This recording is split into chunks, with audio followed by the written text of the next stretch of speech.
আসসালামু আলাইকুম সুপ্রিয় ড্রাগন প্রেমী কৃষিপ্রেমী দর্শক শ্রোতা, আপনাদের সবার প্রতি আন্তরিক শুভেচ্ছা ও ভালোবাসা জানিয়ে ভিডিওটি শুরু করছি। আমি রয়েছি আমাদের মিশ্র ড্রাগন ফলের বাগানে। সুপ্রিয় দর্শক, আজকে ডিসেম্বর মাসের 10 তারিখ 2024 সাল। দর্শক, ছোট্ট একটি ভিডিওতে আপনাদেরকে জানাতে চাচ্ছি নতুন একটি আইডিয়া। সেই আইডিয়াটা হচ্ছে যে আমরা আগাছা দিয়ে মালচিং করা। এই যে দেখুন, আমাদের এই মিশ্র বাগানে জানেন আমরা আগাছা আসলে ওইভাবে পরিষ্কার করি না। তো আমরা এবার চেষ্টা করতেছি যে আমাদের যে আগাছাটা আছে এই আগাছাটা আমরা হাসি বা কাশি দিয়ে উঠায়ে পরিষ্কার করে আমরা জৈব সার দিয়ে দিছি, তারপরে পানি সেচ দিচ্ছি, হালকা কিছু রাসায়নিক সার দিচ্ছি, এরপর আমরা মালচিং করে দিচ্ছি। এই যে দেখুন, আমরা মালচিং ঘাস দিয়েই কিন্তু মালচিং করে দিচ্ছি।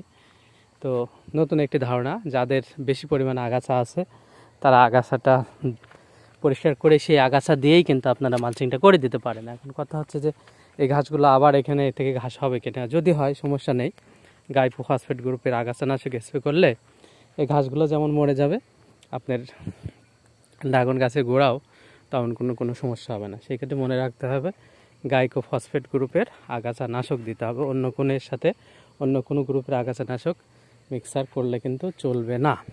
এবং পরিমাণটাও স্বাভাবিক, আপনারা ঘাস মারার জন্য যে পরিমাণটা দেন তার চাইতে একটু কম পরিমাণে দিবেন, মোটামুটি ঘাসটাও মরে যাবে এবং ড্রাগন গাছের গোড়ায় কোনো ক্ষতি হবে না। তো এইভাবে আমাদের এখানে গোটা বাগানটা আমরা এই আগাছা দিয়েই আমরা মালচিংটা করে দেওয়ার পরিকল্পনা রয়েছে। দর্শক, সবে শুরু করেছি, আরগুলো আমরা আস্তে আস্তে করে দেবো, ইনশাল্লাহ আপনাদেরকে দেখাবো। আর মালচিং আসলে কেন করতে হয়, মালচিংয়ের উপকারিতা কী, এবং মালচিং আসলে কি, মালচিং বলতে আসলে কি বোঝায়, কত প্রকার, কীভাবে মালচিং করা যায়, কী দিয়ে মালচিং করা যায়, এই বিষয়গুলো নিয়ে বিস্তারিত একটি ভিডিও আপনাদের সামনে ইনশাল্লাহ আমরা সামনের দিন তুলে ধরবো। তো সেই আশাবাদ ব্যক্ত করে ভিডিওটি এখানে শেষ করলাম। আল্লাহ হাফেজ।